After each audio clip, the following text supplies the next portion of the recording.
दोस्तों नमस्कार। Front page में आपका स्वागत है। मैं हूं गिरिजेश्वर प्रसाद। देश भर में लोकसभा चुनाव को लेकर गहमागहमी बढ़ने लगी है। मौसम के तापमान में वृद्धि के साथ राजनीतिक पारा भी लगातार ऊपर की ओर चल रहा है।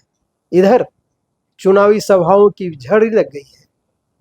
मतदाताओं को रिझाने के हर उपाय किए जा रहे हैं। लोकसभा चुनाव के पहले चरण का मतदान 19 अप्रैल को होने जा रहा है।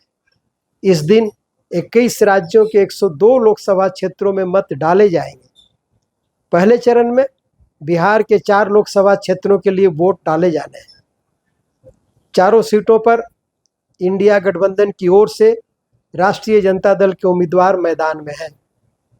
एनडीए की ओर से भाजपा के 2, हिंदुस्तानी आवाम मोर्चा व लोक जनशक्ति पार्टी रामविलास के एक प्रत्याशी मैदान में। प्रत्याशियों के पक्ष में प्रधानमंत्री नरेंद्र मोदी से लेकर तेजस्वी यादव तक ताबड़तोड़ सभाएं कर रहे हैं। जमुई लोकसभा क्षेत्र अनुसूचित जात के लिए आरक्षित है। जमुई लोकसभा क्षेत्र अनुसूचित जात के लिए आरक्षित है। यहाँ एनडीए की लोक जनशक्ति पार्टी रामविलास के अरुण भारती का मुकाबला आरजेडी की अर्चना रविदास के बीच है। अरुण भारती पार्टी सुप्रीमो चिराग पासवान के बहनोई हैं।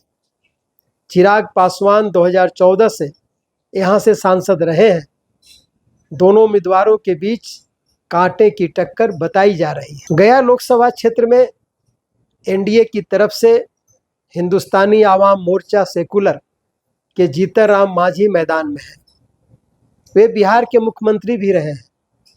उनका मुकाबला इंडिया गठबंधन से राष्ट्रीय जनता दल के पूर्व कृषि मंत्री डॉक्टर सर्वजीत के साथ है।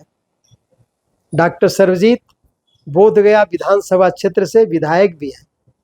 गया संसदीय क्षेत्र अनुसूचित जाति के लिए आरक्षित है।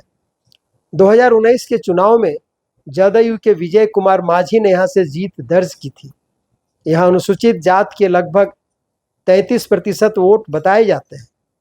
इनके मतों का 2 भागों में बंट जाने के कयास लगाए जा रहे हैं। जीतन राम मांझी की छवि एक कद्दावर नेता की है, परंतु यहां से उन्हें 2 बार पराजय का सामना करना पड़ा है। तीसरी बार वे मैदान में हैं। इस बार उन्हें क्षेत्र में विरोध भी झेलना पड़ रहा है। यह विरोध बाराचट्टी की विधायक ज्योति देवी के कारण है। उनसे जनता काफी नाराज है। ज्योति देवी हम पार्टी से विधायक हैं और वे जीतन राम मांझी की समधन है। इसीलिए लोग हम पार्टी के सुप्रीमो जीतन राम मांझी से नाराज हैं। इसका खामियाजा उन्हें भुगतना पड़ सकता है। यहाँ प्रधानमंत्री नरेंद्र मोदी ने 16 अप्रैल को जनसभा की और जीतन राम मांझी को जिताने की अपील की। नजरबाजी जिंदाबाद जिंदाबाद जिंदाबाद नजरबाजी जिंदाबाद जिंदाबाद जिंदाबाद। विविधताओं से भरा हुआ देश है। अनेक भाषाएं, अनेक बोलियां, अनेक रीति रिवाज, अनेक परंपराएं, अनेक प्रकार के पहनाव, अनेक प्रकार की जीवन शैलियां, अनेक प्रकार के खान पान, एक प्रकार से हमारा देश विविधताओं से भरा हुआ देश है, वैविध्य से भरा हुआ देश है। और हमार तीर और हमार वो क्या बोला जाए ओकरा कड़ाही के साथ साथ हेलीकॉप्टर और फिर ये सिलेंडर है, लेकिन हमार कड़ाही में 2-4 चीज आओ भर देती अपने, ताकि ये जो हमार फल्गु नदी है अनंत सलीला है, एकरा सोन नदी से पानी ला करके सदा सलील हो जाए तो हमार कड़ाही और भर जाए। ये हम आपसे आशीर्वाद चाहिए। और दूसर महोदय हम चाहिए कि अन्य शहर के हम कुछ बात न करल चाहिए। सब कैलू है काम बड़ा अच्छा कैलू है, लेकिन हमार भगवान बुद्ध की धरती और हमार भगवान विष्णु के धरती अगर ये कॉरिडोर न बनले है तो अपने के आशीर्वाद के उत्साहत है। एक कॉरिडोर बना देती तो हमनी के इलाका कहां से कहां चल जैते, ये हम अपने से कहल चाहिए। और बहुत सा बात है हमरा हम अपने। इसके पहले मुख्यमंत्री नीतीश कुमार भी गया पहुंचकर जीतन राम मांझी के लिए वोट मांग चुके हैं। इधर तेजस्वी यादव भी गया में जनसभा कर चुके हैं। जिताने के लिए, इसके लिए हम यहीं से आप सभी नौजवानों को गले लगाते हैं। सभी हमारे बुजुर्ग अभिभावक का पैर छू करके प्रणाम करते हैं। और देखिए, हम आप लोगों के बीच आए हैं, आप लोगों से अपील करने। आदरणीय राष्ट्रीय अध्यक्ष लालू जी का संदेश है, अपील है। औरंगाबाद लोकसभा क्षेत्र से भाजपा के सुशील कुमार सिंह तीसरी बार मैदान में हैं। इनका मुकाबला राष्ट्रीय जनता दल के अभय कुमार सिन्हा से है। अभय कुमार सिन्हा लोकसभा चुनाव की घोषणा के बाद जनता दल यूनाइटेड छोड़कर आरजेडी में शामिल हुए हैं। यहां भी मुकाबला दिलचस्प होने की चर्चा है। वैसे बिहार के हर चुनाव में जाति एक निर्णायक फैक्टर होता है, इसलिए यहां भी जातीय गोलबंदी ही महत्वपूर्ण है। नवादा लोकसभा क्षेत्र की चुनावी जंग दूसरे क्षेत्रों से अलग है।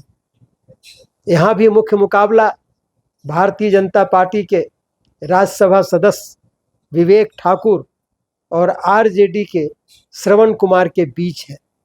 लेकिन आरजेडी के विनोद यादव निर्दलीय उम्मीदवार के तौर पर मैदान में है। इससे यहां मुकाबला दिलचस्प हो गया है।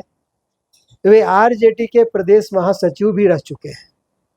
पार्टी से टिकट नहीं मिलने पर निर्दलीय के तौर पर चुनाव मैदान में उतर गए हैं। वे निश्चित रूप से आरजेडी उम्मीदवार के लिए मुश्किलें खड़ी करेंगे। यह आरजेडी में आपसी कलह को भी दर्शाता है। चुनाव में इसका निगेटिव असर पड़ना लाजिमी है। अब 19 अप्रैल को इन क्षेत्रों के मतदाता क्या करते हैं, इसका पता मतगणना के बाद ही चलेगा। यह देखना दिलचस्प होगा कि मतदाता मोदी की गारंटी पर एक बार फिर भरोसा जताते हैं या लोकतंत्र और संविधान बचाने के नाम पर इंडिया गठबंधन के साथ जाते हैं। 2047 के विकसित भारत के लिए भारतीय जनता पार्टी के साथ जाते हैं या अग्निवीर योजना के विरोध में और नौकरियों की आस लिए इंडिया गठबंधन पर भरोसा करते हैं। वैसे बिहार में नौकरियां देने के मामले में तेजस्वी यादव ने एक बड़ी लकीर खींच दी है। नीतीश कुमार की सरकार में उप मुख्यमंत्री रहते हुए उनके पहल से बिहार के 2 लाख नौजवानों को नौकरी मिली है। इसमें दो राय नहीं है कि इससे बिहार के नौजवानों के बीच तेजस्वी का क्रेज बढ़ा है। 17 साल बनाम 17 महीने की तुलना की जा रही है। जानकार बताते हैं कि तेजस्वी से नौजवानों को काफ़ी उम्मीदें हैं। उन्हें हर जात के नौजवानों का समर्थन मिल रहा है। दूसरी ओर इंडिया गठबंधन में शामिल कांग्रेस और वाम दल राष्ट्रीय जनता दल के साथ एकजुट है। यदि इनके मतों का ट्रांसफर राष्ट्रीय जनता दल के उम्मीदवारों के पक्ष में हुआ तब इनके उम्मीदवारों की स्थिति बेहतर होगी। यदि ऐसा हुआ तो इन चारों सीट पर चौंकाने वाले नतीजे आ सकते हैं। धन्यवाद।